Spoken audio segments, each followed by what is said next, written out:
மேஷராசி அன்பர்கள் அனைவருக்கும் வணக்கம். விவேகம் கொண்ட மேஷராசி அன்பர்களே, தன்னம்பிக்கையின் பிறப்பிடமாக இருக்கக்கூடியவர்கள் நீங்க. உங்களுக்கு 7:30 சனி ஆரம்பமாகுது. இந்த 7:30 சனி ஆரம்பமாகுது அப்படின்னோடனே எல்லாருக்கும் ஒரு பயம் ஏற்பட்டுரும். நிச்சயமா மேஷத்திலே பிறந்த நீங்க பயத்தை எதிர்கொள்ளக்கூடியவர்களா தான் இருப்பீங்க. பயமே உங்களை பார்த்து தான் பயப்படுமே தவிர நீங்க பயத்தை பார்த்து பயப்படக்கூடாது. இதுதான் மேஷராசி. நீங்க என்ன யோசிக்கிறீங்க அப்படிங்கிறத இன்னொருத்தவங்களால இன்னைக்கு வரைக்கும் கண்டுபிடிக்கவே முடியாதுங்க. நீங்க வெளிப்படையா பார்க்கும் பொழுது சிரிச்ச மாதிரி தான் நீங்க உட்கார்ந்துட்டு இருப்பீங்க, சிரிச்ச மாதிரி தான் நடப்பீங்க. ஆனா உள்ளுக்குள்ள உங்களுக்குள்ள ஒரு சின்ன கோபமோ, இல்ல உங்களை பழி வாங்கினவங்கள ஏதாவது ஒண்ணு சின்னதா செய்யணும் அப்படிங்கிற எண்ணமோ, அதாவது வச்சு செய்யறது அப்படின்ற எண்ணமோ, ஏதோ ஒண்ணு உங்க மனசுல ஓடிக்கிட்டே தாங்க இருக்கும். ஆனா எல்லாரும் சொல்லுவாங்க, உன் முகத்தை பார்த்தாவே நான் எல்லாத்தையும் சொல்லிடுவேன் அப்படின்னு சொல்லுவாங்க. ஆனா மேஷராசி அன்பர்களின் முகத்தை பார்த்தா யாராலையும் எதையும் சொல்லவே முடியாது. காரணம், அந்த முகம் வெளிப்படுத்தவே படுத்தாது. உள்ள இருக்கக்கூடிய எண்ணத்தை அது கண்டுபிடிக்கவே முடியாது. அதுதான் மேஷராசி.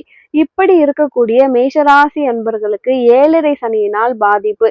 7:30 சனி பெரிய சங்கடத்தை ஏற்படுத்தும். 7:30 சனி உங்களுக்கு பாதகத்தை கொடுக்கும்.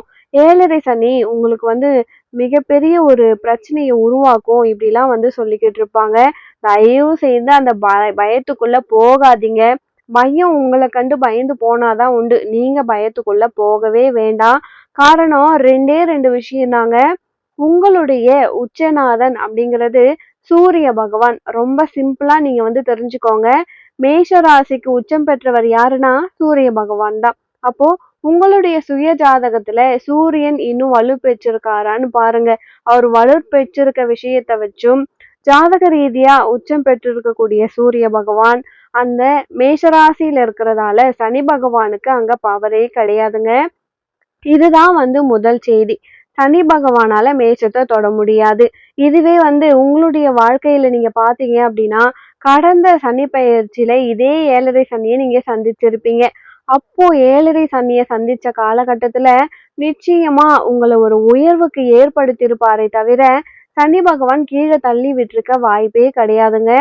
சோ காரணம் என்ன அப்படின்னு நீங்க பாத்தீங்கன்னா, உங்களுக்கு ஒரு பிரச்சனை வருதுன்னு தெரிஞ்சா அந்த பிரச்சனையில இருந்து எப்படி விடுபடணும் அப்படின்ற எண்ணம் மேஷத்துக்கு உடனே வந்துடும். ஏன்னா கௌரவம், நம்மளுடைய கௌரவம் நம்மள துரத்திக்கிட்டே இருக்கும். நீ விடாத, நீ பிடி, நீ அடுத்த கட்டத்துக்கு வா, நீ இன்னும் கொஞ்சம் முன்னேறணும், இப்படி உங்க மனசுக்குள்ள உங்களை உசுப்பேத்திக்கிட்டே இருக்கும். அதனால சனியினால உங்களுக்கு பயமே கிடையாதுங்க. இருந்தாலும் சனியினுடைய பிடி கொஞ்சம் ஓவரா தானே இருக்கும். அந்த பிடியில இருந்து நம்ம விலகணுமே. சனி பகவான் யாருக்குமே துரோகம் பண்ணிடவே மாட்டாரு. யாரையும் விட்டு வைக்கவும் மாட்டாரு. எப்பேற்பட்டவர்களையும் சனி பகவான் அவருடைய பிடியில வச்சிருப்பாரு. 7:30 சனி உள்ள வராருன்னா கண்டிப்பா அவருக்கு பிடிச்ச மாதிரி நீங்க இருந்தா மட்டும்தான் சனி பகவான் உங்களுக்கு யோகத்தை கொடுப்பாரு. அப்படி பிடிக்காம சில நேரத்துல நீங்க நிர்பந்தமா நடக்கக்கூடிய கட்டாயம் ஏற்படுமே. என்ன பண்றது, இந்த பிரபஞ்சத்துல நம்ம பிறந்துட்டோமே, இந்த உலகம் நம்ம நினைச்சதே நினைச்சா கூட சுற்றி இருக்கவங்க, அக்கம் பக்கத்துல இருக்கவங்க, எதிராளிக இவங்கெல்லாம் நல்லது நினைக்க மாட்டாங்களே. இப்போ சில தர்ம சங்கடங்கள் தானே நமக்கு நடக்குது. அப்ப என்ன செய்யலாம்? சனி பகவான் நம்மள புடிச்சிடுவாரே. அப்படி புடிச்சிட்டாருன்னா அவர் புடியில இருந்து நம்ம விலகிறதுக்கு நம்ம என்ன செய்யறது? அதை நீங்க தெரிஞ்சுக்கிட்டீங்கனாலே போதும். இந்த 7:30 சனி முதல்ல உங்களுக்கு பாதிப்பை ஏற்படுத்தாது அப்படின்ற தைரியத்தை மேஷராசி அன்பர்கள் மனசுல தைரியம் வர வைங்க. அதுதான் உங்களுக்கு பெரிய பலம். இந்த பலம் இருக்கும் பொழுது சனி பகவான் உங்களை சிரமப்படுத்த மாட்டாருங்க. இது ஒண்ணு. 2வது, அரசாங்க காரியங்கள், அதாவது அரசாங்க சம்பந்தப்பட்ட காரியங்கள். யாராவது உங்களுக்கு நான் ஒரு பதவியை வாங்கி கொடுக்குறேன், இல்ல உங்களுக்கு ஒரு பெரிய புகழை வாங்கி கொடுக்குறேன், இல்ல உங்களை ஒரு மிகப்பெரிய முன்னேற்றத்துக்கு நான் கொண்டு போறேன் அப்படின்னு யாராவது உங்களை ஒரு தூபம் போட்டாங்க, தூபம் போடுறதுன்னு சொல்லுவாங்க இல்லையா, உங்களை யாராவது கிளப்பி விடுவாங்க. நம்பிடாதீங்க. யாராவது உங்ககிட்ட பணம் பறிக்க நினைச்சாங்க அப்படின்னா அதுக்கும் நீங்க இடம் கொடுத்தாதீங்க. நம்மளுடைய ஆசையை தூண்டிதான் எல்லாரும் பணம் பறிக்க தயாராகுவாங்க. அப்போ அதற்கும் நீங்க இடம் கொடுக்க கூடாது. சாதாரணமா விளைச்சல் இல்லாத ஒரு இடமா இருக்கும், அந்த இடம் சாதகம் இல்லாம இருக்கும். அதை உங்க தலையில கட்ட முயற்சி பண்ணிடுவாங்க. இந்த 7:30 சனியில எதெல்லாம் நடக்கும் அப்படின்னா, நமக்கு வந்து தேவையில்லாத பொருளாதார சிக்கல்ல மாட்டுறதுக்கு தான் முதல் அடி. முதல் விஷயமே இதுதான். நம்ம ஆசைய சில பேர் தூண்டி, நம்ம கௌரவத்துக்காக ஒரு இடத்த வாங்குறது. நம்மளுடைய இன்கம் என்னன்னு தெரிஞ்சுக்கிட்டு தெரியாமயே அத வந்து மறந்துட்டு நம்ம பெரிய அளவுல கடன் வாங்க தயாராகுறது.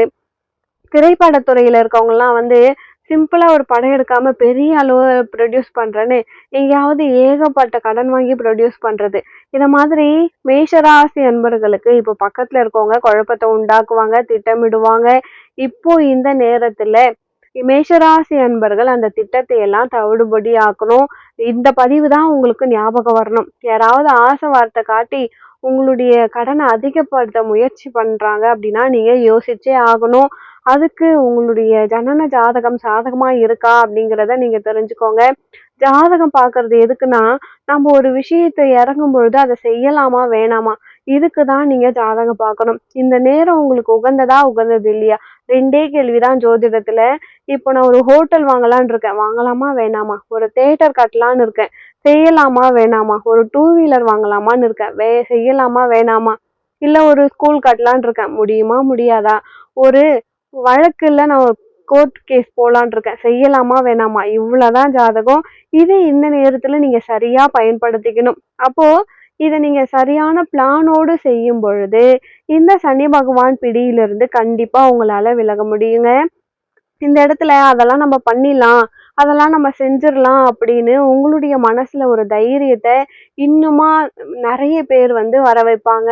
பக்கத்துல இருக்கவங்களையும் அவங்களாலதான் உங்களுக்கு குழப்பமே. இதெல்லாம் நீங்க தெரிஞ்சுக்கிட்டே அவங்க சொல்ற பாதையில போனீங்கன்னா சனியின் பிடி அதிகமாயிடும், விடாது. சோ நீங்க அத வந்து பின்பற்றாதீங்க. நீங்க எது எலிஜிபிள், இந்த 7.5 வருஷம் நம்ம ரொம்ப கவனமா இருந்தே ஆகணும். நமக்கு பகவான் நல்லதை தான் கொடுப்பாரு. நம்ம புகழின் உச்சத்திற்கு உங்களை கண்டிப்பா கொண்டு போவாரு. புகழின் உச்சத்தை நீங்க கண்டிப்பா தொடுவீங்க. நிச்சயமா மக்கள் மத்தியிலும் உங்களுடைய குடும்பத்தின் மத்தியிலும் உங்களின் உறவுகள் மத்தியிலும் நல்ல பேர் உங்களுக்கு உண்டாகும். இது நீங்க செய்யற ஸ்டைல்லயும் உண்டாகும். அந்த அளவுக்கு பர்ஃபெக்டா உங்களை சனி பகவான் மாத்திடுவாரு. அதை விட்டுட்டு வேற யாரோ சொல்றாங்க அப்படின்றதுக்காக அவங்களுடைய பேச்சுக்கு நீங்க இரை ஆகிடாதீங்க. அப்படி இரையாகிட்டா சனியின் பிடி உங்களுக்கு வலுவாகிடும். நீங்க இரை ஆகல அப்படின்னா சனியின் பிடி வலுவிழந்துருங்க. அப்போ சனி பகவான் பிடியிலிருந்து நீங்க விலகணும்னா இதை தெரிஞ்சுக்கோங்க. இந்த 7.5 சனியினால மேஷத்துக்கு பாதிப்பு கிடையாது. பக்கத்தில் இருக்கக்கூடிய உங்களுக்கு எதிரில் இருக்கக்கூடிய சில 7.5களால் தான் உங்களுக்கு பாதிப்பு. 7.5னா நல்லா புரிஞ்சுக்கோங்க, நம்ம ஆசையை தூண்டுறவங்க இவங்களால தான் பாதிப்பு ஏற்படும். இதுக்கு நீங்க இடம் கொடுக்க கூடாது. இதுக்கு நீங்க என்ன பண்ணணும்னா நல்ல புத்திசாலித்தனமா நீங்க செயல்பட்டாதான் இந்த 7.5 சனியை உங்களால வெல்ல முடியும். அதற்கு அதிகபட்சமா வெள்ளை நிறம் நீங்க பயன்படுத்துங்க. மேஷத்தில் பிறந்தவர்கள் வெள்ளை நிறம் அதிகமாக பயன்படுத்துவது நல்லது. 2வது, இந்த மேஷ ராசியில் பிறந்தவர்கள் பவள மாலை ஒண்ணு போட்டுக்கலாம். இல்ல பவளத்துல மோதிரம், நவரத்ன மோதிரம் எப்போ கிடைச்சா போடலாம். இல்லைன்னா நீங்க வந்து பவளத்துல ஒரு மோதிரம் கூட நீங்க செஞ்சு போட்டுக்கோங்க. அது உங்களுக்கு ரொம்ப ரொம்ப நல்லதா இருக்குங்க. பவள மணி மாலை எது வேணா நீங்க போட்டுக்கலாம், அவசியம் செஞ்சு பாருங்க.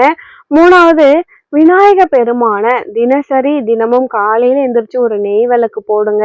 அதே மாதிரி ஒவ்வொரு சனிக்கிழமையும் அனுமனுக்கு நீங்க உங்க பேர்ல ஒரு அர்ச்சனை பண்ணிட்டு வாங்க. இந்த 7.5 வருஷமும் உங்களுக்கு பகவான் உங்களுக்கு நல்லதை மட்டுமே செய்வாரே தவிர கெட்டதை செய்ய வரமாட்டார். உங்க பக்கத்துல இருக்கக்கூடிய 7.5களும் உங்களை நெருங்கவே மாட்டாங்க.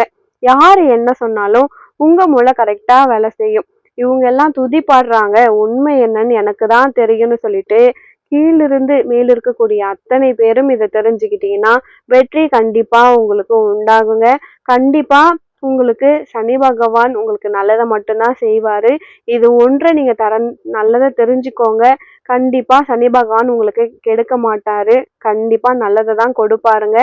இந்த பதிவு மேஷராசி அன்பர்களுக்கு ரொம்பவே பயனுள்ளதா இருந்திருக்கும்னு நினைக்கிறேன். வீடியோ பிடிச்சிருந்தா மறக்காம நம்ம சேனலை சப்ஸ்கிரைப் பண்ணி வச்சுக்கோங்க.